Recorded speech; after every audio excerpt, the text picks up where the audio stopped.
How much practice is enough? Say you're practicing your singing, is it until your voice gets sore, until it gets hoarse, until it gives out, or maybe it's something else? Today, I'm going to challenge this idea and I'm going to propose that instead of just waiting till your voice gets sore or waiting till your voice gets, fatigued and it goes out, the purpose of each practice is to simply get a stimulus. Now I'm going to explain what this means and I'm going to share with you why I think that if you just, do this frequently, you do this, 10 to 15 minutes a day, this is more than enough to see some good vocal gains and to see improvements in your singing.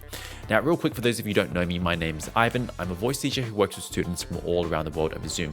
And really on this channel, my goal is to make learning how to sing as simple and as easy as possible. So if that is up your lane, consider subscribing wherever you're joining me from. If you're interested in improving your voice with less of the headaches, maybe you've just had some challenges with your voice, you don't have to do this alone. I've got some links down in the description on how you can work with me privately, or I've got some self-study programs that you can work through in a step-by-step manner. Last but not least, if you want to inspire our next episode, just let me know down in the comments what you want me to talk about next. Anyway, let's dive in. Now, this idea of getting a stimulus comes from that world of building muscle. Because just like singing, you don't just suddenly get jacked. No matter how hard you train on that day, you're not just suddenly going to become extremely muscular. Rather, it is a slow, continuous process. Now, for those of you who don't know, to build a muscle, to make them get bigger, a lot of it comes down to getting a stimulus. And what that means is you do some form of resistance training, you lift some heavy weights, or maybe you do some calisthenics, and you bring that muscle close to failure. And what this does is it gives your body a signal to grow, to adapt, to change. And so that when you actually go and rest and when you recover, you get the adequate nutrition, this is when the growing or change actually happens. So then how does this apply to singing? Now, I'm not sure if there is growing of a muscle here. Some people argue that there are some physical changes. Personally, for me, I feel like a lot of changes or improvements for at least beginners or intermediate singers comes from neuromuscular gains, which means to sing better, we're basically just trying to get our brains to rewire and to fire the correct muscles more accurately. And so then this brings a good question. What is the stimulus in the case of singing? So, when we're trying to build muscle, getting those muscles close to failure, that's what gives the body the signal to change and adapt. What is the equivalent signal for our brain to change and adapt so that we sing better? Personally, for me, I feel like the stimulus is getting better reps. Let me explain. Most singers, when they're kind of training their voice, basically come from this place of going from very uncoordinated, they're clumsy, they might be like activating a lot of extra muscles that they don't need, to slowly stripping away some of those and refining them into a more accurate movement. Maybe as you're trying to, sing higher, you push through a lot more air, maybe you accidentally press on those chords a bit harder, maybe you accidentally flip. All of those are simply just clumsier kind of movements. But then occasionally you might have something that works a bit better. Your technique comes through a bit nicer and you feel that better rep. And then of course we're going to miss again. And then maybe like 5 minutes later, you find that clean, better rep again. The idea here is if we can get those occasional good reps to happen more frequently, to happen more consistently, and for you to understand what's going on, and then also start to translate it to some harder context. I think this is what gives our brain a signal that this is what you want to do more. Now, simultaneously, if we spend less time on some of the bad reps, some of the clumsier kind of coordinations, it also gives our brain a signal that we want those to die off. And over time, as we sleep on this, we reinforce the good coordinations, we let the old ones die off. This is what allows your voice to become more refined, to become more coordinated, and become easier to use when you're singing. So then what does this actually look like in a practice session for yourself? So when you go to practice, what should you be doing or what should you be looking for? So the first step I think we should focus on here is finding clean technique. Now, for some of you, you might not be so familiar with what technique means. It might just kind of feel like this vague, this kind of, elusive kind of idea. Now, if that's the case with you, I highly recommend checking out episode 219 and 220. I talk about this a bit more in depth, but generally what I am looking for with clean technique is this. Can you, at least on a simple scale, go up and down your range and just change pitch? So there's no, changes in the volume. You don't have to suddenly get louder or get softer. You don't have to change the shape of your mouth in order to get to the vowel. You don't need to change the larynx position. You don't need to even change maybe your posture. just looking for pure pitch change. And the more you can chip away at this, the better your clean technique is, or in other words, the better reps.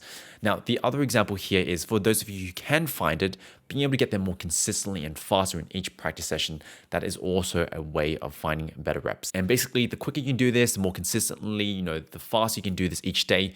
This is giving our brain that kind of signal that this is what you're looking for, and you want to reaffirm that day in, day out. Now, for those of you who have a decent idea of what clean technique is, but you're not really able to kind of bring this into a song, you still find that when you go to a song, you're straining a bit, or there's all these extra things happening. The way you can think about this is a song just inherently has a lot more complexity. You're changing words, you're changing the melody, you might be holding onto notes. And so sometimes the habits aren't quite strong enough to take you through to a song. Now, that's why in step 2, you want to start to translate or spread that kind of technique that you have from that 1 or 2 exercises that's really clean into a lot of other different exercises, maybe different scales, different words, holding onto certain notes, playing with sustains in the scales as well. Basically just challenging harder and harder contexts. Now, if you want more information on this and you feel like you're at this stage of the learning journey, then I'd highly recommend checking out episode 222. This is where I explain that process for you. Now you personally will find that some contexts might just be a bit harder to just change pitch only, but this is where step number 1 comes in. You have this reference so you don't get lost as much.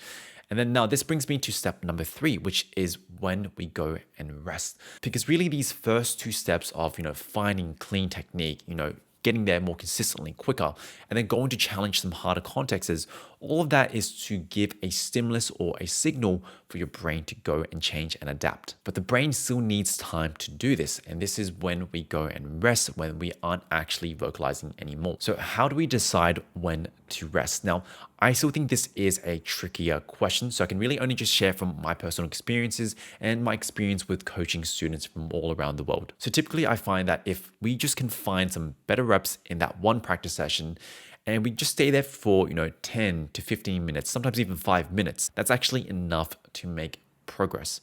Now, of course, if you feel like you're in the pocket, you feel good, you can keep going, you can go a bit longer, there's no dramas there. But I personally don't advocate for training your voice until it feels sore or kind of hurts, or until it kind of gives out and it gets hoarse. And this is for 2 reasons. Now, the first reason is I find that when the voice is often just sore, a lot of times is because we've just used a lot of the incorrect muscles, or maybe even with the vocal folds, they just get a bit too inflamed. And when I'm in this kind of state, it actually impairs my performance the following day, because maybe the vocal folds or those muscles, they haven't fully recovered either.